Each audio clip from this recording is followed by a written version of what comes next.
Thank you. You're welcome. Thank you very much. Thank you all for being here. It's always nice to see a lot of journalists being interested in the game. And the game of tomorrow is a very important game for both teams. It's a chance for Ghana to make a big step direction World Cup 2026. And it's an important game for us to stay alive and not to be dead for the World Cup 2026. When I signed last year in August, I knew the task was difficult. The first four games I didn't coach. Mali had only 5 points in 4 matches, a difficult start. So I knew it would be tough to catch up with Ghana, and Ghana was not performing well last year, but the last months they are doing very well. Great results in March, important great results. Maybe a small step back last weekend against Chad, but they are the favorite. Ghana is a top team, played the last 5 World Cups 4 times. Mali won the last time in a competitive match against Ghana in 2013, that's 12 years ago in AFCON. So it's a long time that we could beat Ghana. But tomorrow we are here for trying to make a miracle come true. We are here to play with confidence and try to surprise the 40,000 people in the stadium supporting their home team. We know it's tough because we miss a few top players. Yves Bissouma has an injury. He will be even the coming weeks not available. Bilal Touré, he was not available, striker from Besiktas right now, to the Haidara injury from Leipzig, and a few others who are missing. But I think we played last game against Comoros without these guys. A good game. 3-0 against Comoros is a good result. It gives us confidence. All the players are available who played against Comoros, so we are ready for the task. But it will be a tough one, and we need to do the job perfect, and we need a little bit luck, and then we could take points home. But tomorrow Ghana is the big favorite, that's clear. Thank you, Coach. He scored not only in that game, he scored almost in every game he played under me. So he's a fantastic player. He is skillful. He has surprising dribbles. He can decide games with his actions, and he can score easy goals. He's the real original street football player who can do everything with a ball, who can surprise you, and who play football for fun. So we hope that he has tomorrow a similar day. I think he and Kamori Doumbia are the 2 people who the last 12 months, probably scored the most goals and were very deciding in a lot of games. So we hope he has a great day tomorrow, but we will not win with one player. It will be a performance of the whole team. We need focused in when we lose the ball. We need a lot of discipline, and we need the right actions, the right choices when we have the ball, and the determination in front of the goal. But Nene Dorgeles, he make his transfer to Fenerbahce, and I'm 100% sure that in Turkey they will love him. He will develop there more, because after Salzburg it's now a big step forward, and he will develop more to a very high respected player in Europe, and it's only good for us in the future. You are not able to win. Do you fancy the fact that you became very close in fighting for a chance? It's a good question and a difficult answer. To be honest, losing I will never see as a success. I will be maybe proud of my team, and I will give rewards and credits to the boys, because probably they did everything what they could, but the opponent was stronger. It's always possible in football. You win and you lose. But if we lose tomorrow, I will be not a happy man. I will not see it as a success. I will be very disappointed, even if my team would have done everything what's in their capacity to do. I will be proud of them, but my heart as a coach is a coach who wants to win. My ambition as a coach is going to the World Cup. I qualified now for 3 AFCONs in a row, but I missed that World Cup. And the funny thing is, every time I started, I'm since 2008 national team coach in Africa, and did a lot of countries. Every time I started the qualification, and I did all the qualification till the end, I qualified. But many times I stepped in when, sorry I say it, when the shit already happened.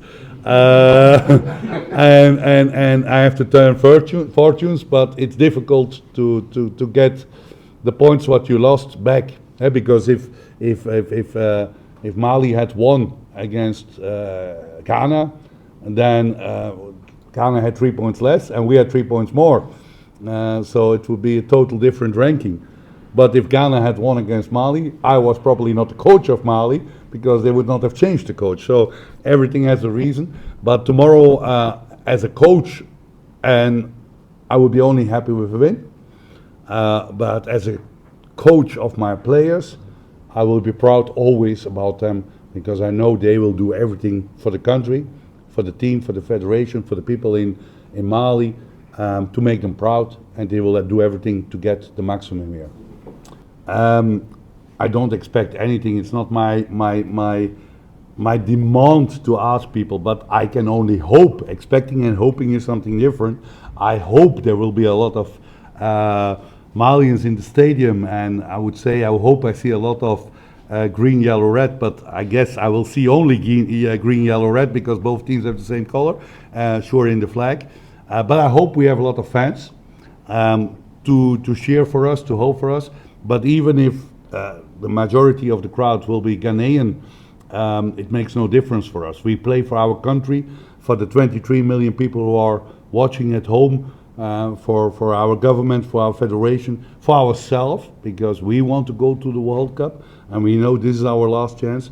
But naturally, all support. Like yesterday, we arrived at the airport around just after midnight, 12:30. We had a small delay, and there was a lot of fans from our country with music and in the colors and dancing, and yeah, that's fantastic. Huge respect. We are playing football for the fans, and when I played with Gambia in Mali, and there were about 45,000 people in the stadium cheering for their team, I said, wow, I want to coach this country in the future.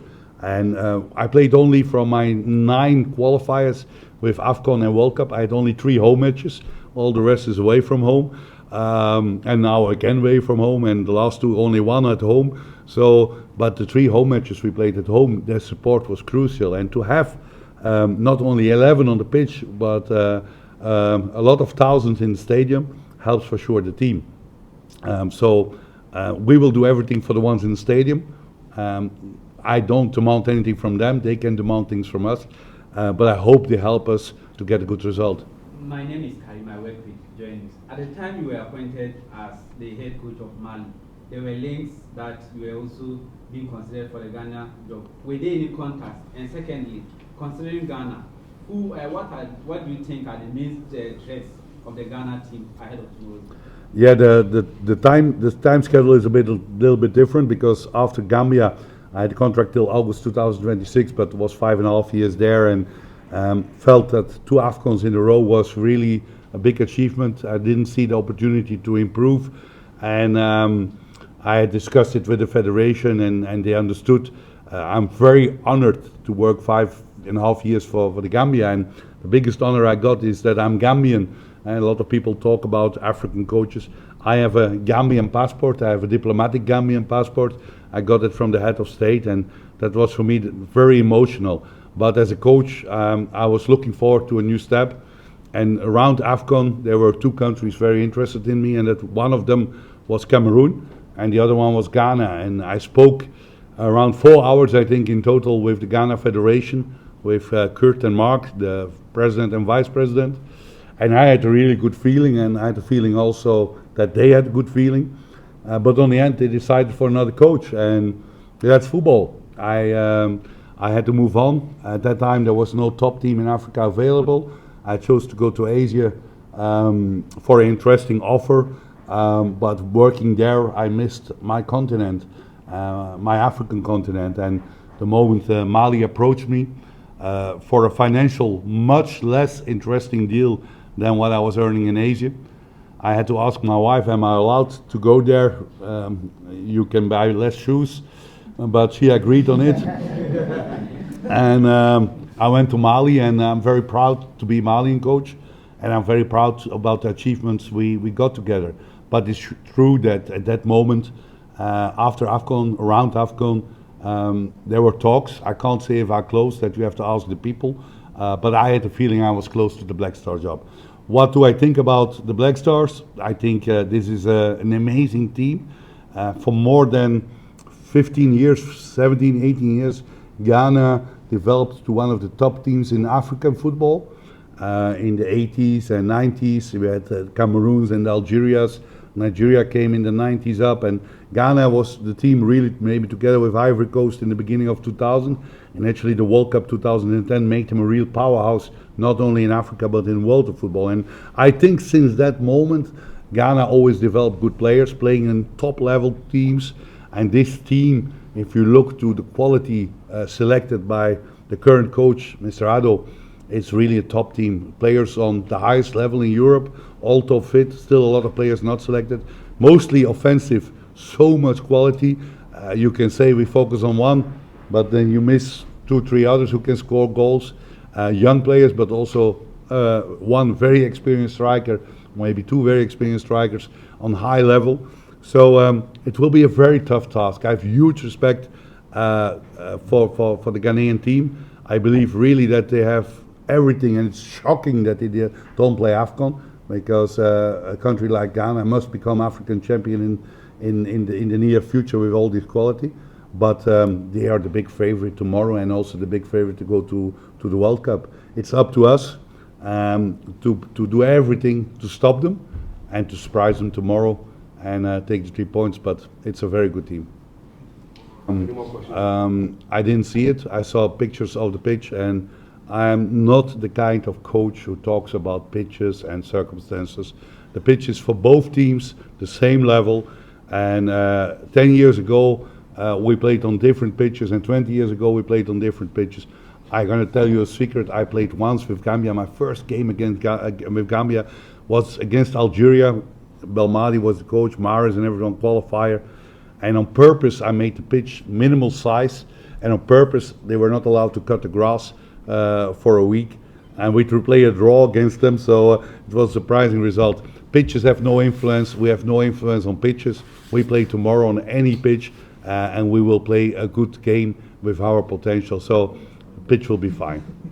Coach, how do you expect to see the game in the absence? I have full confidence in the players who are here. The players who are here have proven the last week against Comoros what is also a very good team. Comoros has really a lot of quality players and had 12 points and now even 15 points. That tells they are very good.